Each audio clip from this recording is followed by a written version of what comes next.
আমি খুব ব্যস্ততায় থাকি, আর আমি তো প্রতিদিনই মরে যাই, প্রতিদিনই আমাকে অনলাইনে মেরে ফেলে।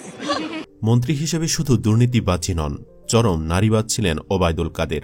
৭৫ বছর বয়সেও বিভিন্ন নায়িকাদের সাথে তার যেমন ছিল গলায় গলায় ভাব, তেমনি কিছু নায়িকাদের সাথে রাতও কাটাতেন আওয়ামী লীগের এই নেতা।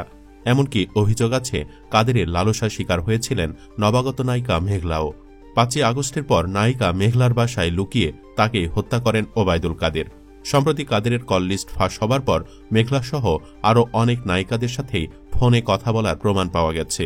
কাদেরের কল লিস্টে পাওয়া গেছে এমন নায়িকাসহ এই লুইচ্চা নেতার লালসার শিকার হয়েছেন এমন নায়িকাদের সম্পর্কে আলোচনা করব আমাদের আজকের ভিডিওতে।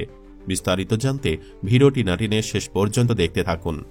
নাম্বার ১, নায়িকা মেঘলা। নায়িকা মেঘলার সাথে অবৈধ সম্পর্ক ছিল ওবায়দুল কাদেরের। কাদেরের পালিয়ে যাওয়া নিয়ে নানা সময় নানা তথ্য জানা যায়। কখনো সিলেটে অবস্থান কিংবা হংকং বা ভারতের মেঘালয়ে পালিয়ে যাওয়ার খবর শোনা গেলেও কার্যত এখন পর্যন্ত ধরাছোঁয়ার বাহিরে রয়েছেন ফ্যাসিস্ট শেখ হাসিনার দোসর ওবায়দুল কাদের। সর্বশেষ নাগরিক টিভির নাজমুস সাকিবের উপস্থাপনায় জানানো হয় নবাগত নায়িকা মেঘলার মৃত্যু রহস্য নিয়ে। সেখানে জানানো হয় ওবায়দুল কাদেরের লালসার শিকার হয়েছিলেন প্রয়াত এ নায়িকা।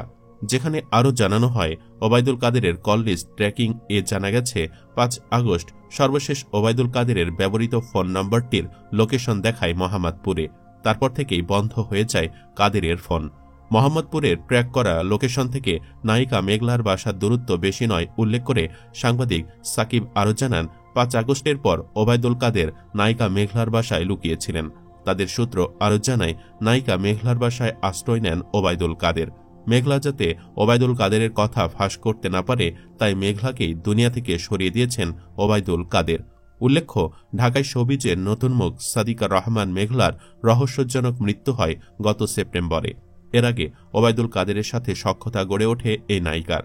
আরাবী রহমান নামে রূপালী পর্দায় অভিষেক করার কথা ছিল মেঘলার। সম্প্রতি একটি বিজ্ঞাপনে চুক্তিবদ্ধ হয়ে এমনটাই জানিয়েছিলেন তিনি, কিন্তু সে স্বপ্ন আর পূরণ হল কোথায়? তার আগেই কাদেরের লালসার শিকার হয়ে না ফেরার দেশে পাড়ি জমিয়েছেন তিনি। নাম্বার ২, নায়িকা কেয়া। সামাজিক যোগাযোগ মাধ্যম ফেসবুকে প্রকাশিত হয়েছে ওবায়দুল কাদেরের একটি কল লিস্ট। ওই কল লিস্ট অনুযায়ী ৫ আগস্টের আগে পরে ২ মাসে অসংখ্য নম্বরে কথা বলেছেন ওবায়দুল কাদের, যেখানে অনেক নায়িকা ও মডেল অভিনেত্রীদের সাথে যোগাযোগ রাখার বিষয়টি উঠে এসেছে।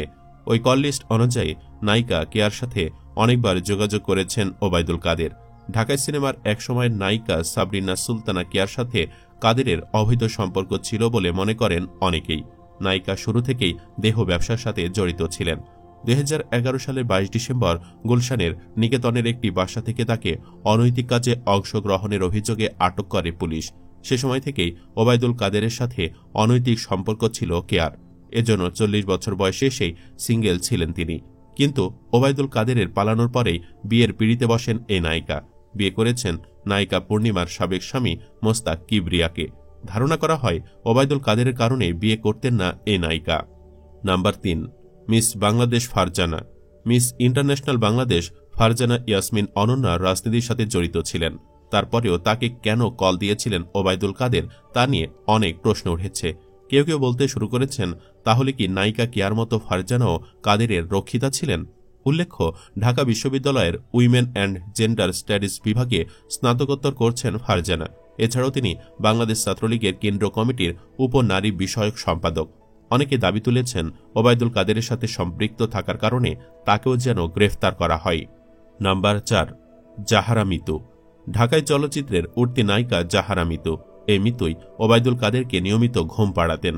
চলচ্চিত্র অভিনেত্রী জাহারা মিতু মিস ওয়ার্ল্ড বাংলাদেশ ২০১৭ সুন্দরী প্রতিযোগিতার মাধ্যমে কর্মজীবন শুরু করেন। শাকিব খানের সঙ্গে তার সিনেমা আগুনের মুক্তি না পেলেও রাতারাতি পাল্টে যায় জাহারা মিতুর জীবন। সাধারণ মধ্যবিত্ত পরিবারের মেয়ে হলেও খুব দ্রুতই বিত্তশালী হয়ে ওঠেন তিনি। গুঞ্জন রয়েছে আওয়ামী লীগের সাধারণ সম্পাদক ওবায়দুল কাদেরের হাত ধরেই রাতারাতি ভাগ্য বদলে গেছে জাহারা মিতুর।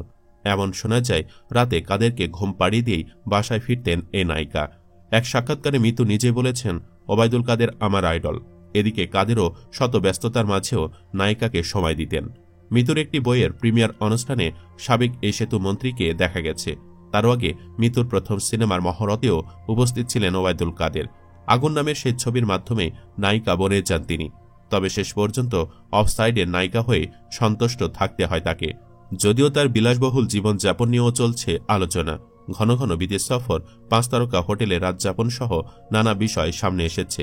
অনেকের মতে মিতুর গডফাদার ছিলেন কাদের, এমনকি কাদেরকে নিজের অভিভাবক হিসাবেও একাধিকবার স্বীকার করে নিয়েছেন এই উঠতি নায়িকা। শেখ হাসিনা সরকারের পতনের পর অনেকেই মিতুর সঙ্গে কাদেরের ঘনিষ্ঠতা নিয়ে মুখ খুলতে শুরু করেন। বিষয়টি নিয়ে সামাজিক মাধ্যমগুলোতে চলছে আলোচনা। সম্প্রতি একটি সংবাদ মাধ্যমেও বলা হয়েছে ওবায়দুল কাদেরের সঙ্গে ঘনিষ্ঠ সম্পর্ক ছিল মিতুর, এমনকি প্রায় রাতেই তাদের দেখা হতো, একসাথে তারা রাতও কাটাতেন। শুধু তাই নয়, ওবায়দুল কাদেরের সঙ্গে নিজের ছবি, ভিডিও এবং ঘনিষ্ঠতা দেখিয়ে অনেক কাজও বাগিয়ে নেওয়ার চেষ্টা করতেন তিনি। এ নেতার ছত্রছায়া থেকে বিভিন্ন প্রযোজকদের সঙ্গেও ঘনিষ্ঠ সম্পর্ক গড়ে তোলেন মিতু। সিনেমায় নিজের প্রভাব খাটাতে থাকেন, এমনকি প্রযোজকদের ব্ল্যাকমেইলিংয়ের অভিযোগও রয়েছে তার বিরুদ্ধে। নাম্বার 5, অ্যাঞ্জেনা এলিন। ঢাকায় সিনেমার পার্শ্ব চরিত্রে অভিনয় করেছেন অ্যাঞ্জেনা এলিন। নামমাত্র সিনেমা করলেও এসব নায়িকাদের মূল পেশা ছিল ভিআইপিদের সাথে রাত্রি যাপন করে মোটা অঙ্কের অর্থ কামাই করা।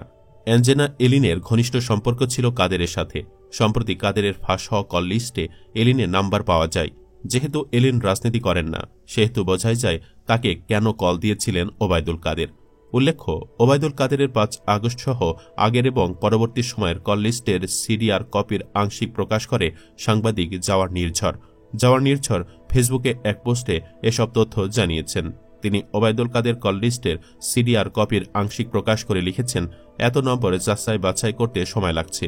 নম্বরগুলো ট্রু কলার সহ বিভিন্ন মাধ্যমে যাচাই বাছাই করা হচ্ছে, সেটাও মনোয়ার আলম করছেন। তিনি আরও লিখেন, ওবায়দুল কাদেরের কল লিস্ট পর্যালোচনা করে দেখলাম। ফোনে সে কম কথা বলতো, কিন্তু তার ফোন লিস্টে নায়িকা, মডেল, অভিনেত্রীদের নম্বর কেন? তাদেরকেও কি রাজনীতি শেখাতেন ওবায়দুল কাদের? এর আগে দেশের বিভিন্ন লোকেশনে ওবায়দুল কাদের আছেন বলে সামাজিক যোগাযোগ মাধ্যমে একাধিকবার খবর ছড়িয়ে পড়ে। কোথাও কোথাও আইনশৃঙ্খলা বাহিনী অভিযানও চালিয়েছে, তবে কোথাও মেলেনি তার খোঁজ। গুঞ্জন আছে অন্যান্য নেতাদের মতো দেশ ছেড়ে পালিয়েছেন ওবায়দুল কাদেরও, তিনিও ভারতে আছেন। তবে সম্প্রতি সামাজিক যোগাযোগ মাধ্যমে ওবায়দুল কাদেরের ব্যবহৃত সিমের লোকেশন ও কল লিস্ট ভাইরাল হয়েছে। তবে ওই কল লিস্টের সত্যতা নিশ্চিত করা যায়নি।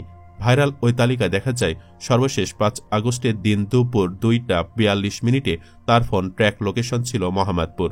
এই তথ্য অনুযায়ী রাজধানী মোহাম্মদপুরের স্যার সৈয়দ রোড 47-এর 2/6 সর্বশেষ অবস্থান পাওয়া যায় ওবায়দুল কাদেরের। ওই তালিকায় দেখা গেছে ওবায়দুল কাদের মোবাইল ফোনে খুব কম কথা বলতেন। দলীয় কার্যালয়, নিজের বাসা ছাড়া খুব বেশি স্থানে তার কল লোকেশন পাওয়া যায়নি। সুপ্রিয় দর্শক, এসব কল লিস্ট প্রমাণ করে কাদের ছিলেন পার্ট টাইম রাজনীতিবিদ আর ফুল টাইম নারীবাজ। আপনি কি মনে করেন নায়িকা মেঘলার মৃত্যুর পেছনে কাদের আসলে জড়িত ছিলেন? কমেন্ট বক্সে জানিয়ে দিন আপনার মতামত। ভিডিও ভালো লাগলে লাইক দিন এবং শেয়ার করুন, আর অবশ্যই চ্যানেলটি সাবস্ক্রাইব করুন। ধন্যবাদ।